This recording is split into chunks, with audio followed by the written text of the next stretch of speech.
আজি লোক কল্যাণ দিৱস। ভাৰত ৰত্ন লোকপ্ৰিয় গোপীনাথ বৰদলৈৰ ৭৪ সংখ্যক মৃত্যুবাৰ্ষিকী। আৰু এই দিৱসৰ লগত সংগতি ৰাখি ৰাজহুৱা প্ৰশাসনৰ উৎকৃষ্টতাৰ বাবে আজি শংকৰদেৱ কলাক্ষেত্ৰত কেইবাগৰাকীও বিষয়াক প্ৰদান কৰা হয় বঁটা। চৰকাৰী কামত দেখুওৱা উৎকৃষ্ট প্ৰদৰ্শন তথা দক্ষতাৰ বাবে ১৮জন বিষয়াক প্ৰদান কৰা হয় কৰ্মশ্ৰী বঁটা। আনহাতে ৪৭ গৰাকী অৰাজপত্ৰিত বিষয়াক প্ৰদান কৰা হয় লোকসেৱা পুৰস্কাৰ। এই বঁটা প্ৰদান কৰি মুখ্যমন্ত্ৰী ডক্টৰ হিমন্ত বিশ্ব শৰ্মাই বিস্তাৰিতভাৱে বৰ্ণনা কৰিলে কেনেকৈ এখন ৰাজ্যৰ প্ৰশাসনিক মেৰপেচৰ বাবে হাৰাশাস্তি হয় সৰ্বসাধাৰণ ৰাইজৰ। প্ৰশাসনিক মেৰপেচ নোহোৱাকৈ ৰাইজৰ সুবিধাৰ্থে ব্যৱস্থাৰ সৰলীকৰণ কৰাৰ পোষকতা কৰিলে মুখ্যমন্ত্ৰীয়ে। উদাহৰণস্বৰূপে মুখ্যমন্ত্ৰীয়ে ক'লে অসমত এতিয়া পিতৃৰ ভূমি নিজৰ নামত পঞ্জীয়ন কৰাবলৈকো হাবাথুৰি খাব লাগে সৰ্বসাধাৰণে। ইয়াৰ কাৰণ প্ৰশাসনিক মেৰপেচ।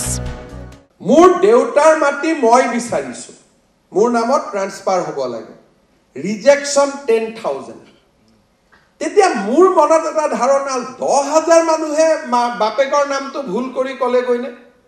10,000 মানুহে ইমান ৰিক্স ল'লেনে যে দেউতাৰ মাটিটো মোৰ নামত, মোৰ দেউতা নহয় অথচ দেউতাৰ মাটি মই বিচাৰি আছো।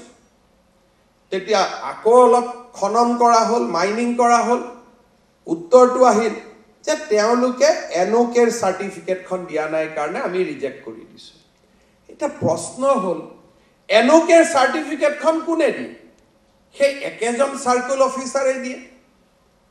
যিজন চাৰ্কুল অফিচাৰে এনঅ'কেৰ চাৰ্টিফিকেটখন বিচাৰিছে নেক্সট অফ কিন, সেই চাৰ্টিফিকেটখন দিয়াৰ মালিক কোন? দিয়াৰ মালিকো তেওঁৱেই। গতিকে তেওঁ তাক ৰিজেক্ট কৰিব নে মণ্ডলজনক ঘৰত পঠাই, গাঁওখনত পঠাই, গাঁওবুঢ়াজনক পঠাই সুধিব যে এই ল'ৰাৰ এই পিতৃৰ সন্তান তেওঁ হয় নে নহয়? প্ৰথম মই 6 মাহ এনঅ'কেখনৰ বাবে সংগ্ৰাম কৰিম, তাৰ পিছত মই মাটিৰ পঞ্জীয়নৰ বাবে, মোৰ নামত পঞ্জীয়নৰ বাবে মই সংগ্ৰাম কৰিম। এজন মানুহ যদি কৰ্ণাটকত আছে, মহাৰাষ্ট্ৰত আছে, তেওঁ অসমৰ CRPFৰ জোৱান, কোনোবাই যদি কৰ্ণাটকত কাম কৰি আছে, কাশ্মীৰৰ সীমান্তত কাম কৰি আছে, অসমৰ সেনা বাহিনীৰ জোৱান, তেওঁ পাকিস্তানৰ লগত লাইন অফ কণ্ট্ৰলত যুদ্ধ কৰি আছে, তেওঁৰ কাৰণে এই ব্যৱস্থাটো কেনেকৈ সম্ভৱ হ'ব পাৰে? ইয়াতে প্ৰশ্ন আহে সংবেদনা, কম্পেশ্যনেট, যে মই আচলতে মানুহজনৰ প্ৰতি মোৰ সমবেদনা আছেনে নাই? যদি মোৰ সমবেদনা আছে, মোৰ চাৰ্কুলৰ এজন মানুহৰ পিতৃ কোন, পিতৃৰ সন্তান কোন, এটা মোবাইলৰ মাত্ৰ কল। গাঁওবুঢ়াজনক সুধিব লাগে যে মানুহজনৰ কোন কোন দেউতাক মাক আছে, মোক কাগজখন পঠাই দিয়ক। সেয়েহে এই সকলো প্ৰশাসনিক মেৰপেচ শিথিল কৰিবলৈ আহ্বান জনালে মুখ্যমন্ত্ৰীগৰাকীয়ে। কামৰূপ মহানগৰ জিলাৰ উপায়ুক্তৰ কাৰ্যালয়ত গৈছিলোঁ। এগৰাকী ভদ্ৰ মহিলা, মই সুধিলোঁ খুৰী কিয় আহিছে অফিচত? বোলে মুখ্যমন্ত্ৰী ডাঙৰীয়া, মোৰ হাজবেণ্ড অসম চৰকাৰৰ এগ্ৰিকালচাৰ ডিপাৰ্টমেণ্টত কাম কৰিছিলে, গেজেটেড অফিচাৰ, তেওঁৰ পেঞ্চনটো মোৰলৈকে ট্ৰান্সফাৰ হোৱা নাই, তাৰ কাৰণে মই ইয়াত আহিছোঁ। বোলে আপোনাৰ পেঞ্চন লাগে, আপুনি দিছপুৰত যাব লাগে, DC কোৰ্টত আপোনাৰ কি? নহয়, তেখেত যে মোৰ স্বামী আছিলে সেই কথাটো ডিচিজনে লিখি দিব লাগে। এতিয়া এই নিয়মটো কোনে বনাল? এজন কাৰ্যালয়ত কাম কৰা মানুহ 40 বছৰ মই একেলগে কাম কৰিলোঁ, কি আমাৰ অফিচত এনেকুৱা এখনো ডকুমেণ্ট নাথাকে যে অমুক মোৰ পত্নী বুলি? আমাৰ ডকুমেণ্টেশ্যন ইমানেই নাথাকে যে ডিচিজনৰ চাৰ্টিফিকেট নহ'লে আমি ক'ব নোৱাৰো? এই ব্যৱস্থাসমূহৰ নিৰন্তৰ পৰিৱৰ্তন লাগে। এজন যেতিয়া জিলা উপায়ুক্তই, চাৰ্কুল অফিচাৰে দেখে যে চৰকাৰৰ নীতি নিয়মৰ কাৰণে আমি মানুহক সেৱা কৰিব পৰা নাই, আমি তাক সংশোধনৰ বাবে আমি চৰকাৰক ক'ব লাগে। কাৰণ প্ৰশাসন ওৱান ৱে ট্ৰেইন নহয়, সংবাদ হ'ব লাগিব, ইজনে সিজনৰ কথা ক'ব লাগিব, সাহসী পৰিৱৰ্তন লাগিব।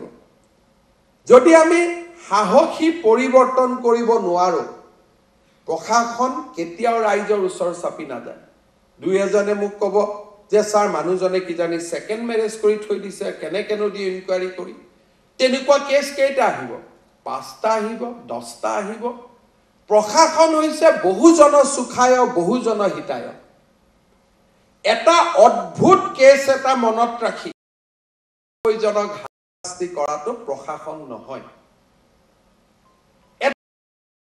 let him face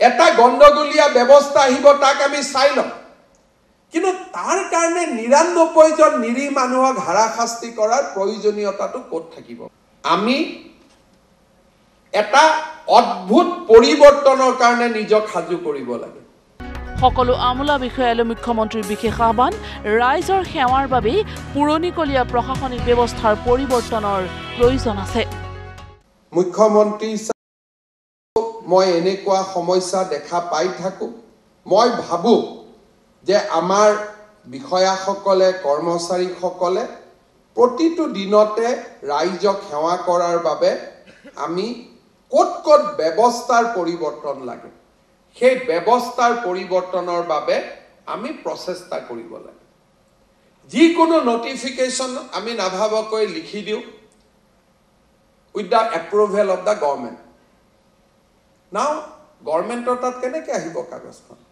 director tat ahibo director pa government tat ahibo LDA tat jabo UDA tat jabo superintendent tat jabo jodi kiba karonot ami ব্যবস্থা to complex koribo khujisu line to likhi dia kono apotti nai kintu jodi ami complex koribo khuja nai tetia hale tat ami jotilotar srishti korar proyojoniyota kod ase decentralization of power ami secretariat extreme cases ahibo lage tetia ami secretariat mission bosundhara dore cinta korar poribek pam শীৰ্ষ আমোলা বিষয়াসকলক সম্বোধন কৰাৰ লগতে মুখ্যমন্ত্ৰী doctor Himanta Biswa শৰ্মাই বিশেষভাৱে গুৰুত্ব দিলে আন এক বিষয়টো যিকোনো এটা সফল কামৰ বাবে কৃতিত্ব লোৱাৰ প্ৰতিযোগিতা বন্ধ হ'ব লাগে ৰাজনীতিবিদসকলে সদায় বিহ পান কৰি ৰাইজক অমৃত দিব লাগিব বুলি ক'লে মুখ্যমন্ত্ৰী ৰাজনীতি কৰা ব্যক্তিসকলৰ বাবে কেতিয়াবা অমৃত মন্থন কৰাৰ আগতে বিহ পান কৰিবই লাগিব আৰু বিশেষকৈ যোৱা 24টা বছৰত মোৰ ৰাজনৈতিক জীৱনৰ পৰা মই দেখা পাইছো যে যতে মই বিহ পান কৰাৰ সুযোগ পাইছো তাতে ৰাজ্যত কৰবাত নহয় কৰবাত এখন মেডিকেল কলেজৰ জন্ম হৈছে কৰবাত নহয় কৰবাত বিশ্ববিদ্যালয়ৰ জন্ম হৈছে কৰবাত নহয় কৰবাত সেমিকন্ডাক্টৰ ইন্ডাষ্ট্ৰি আৰম্ভ হৈছে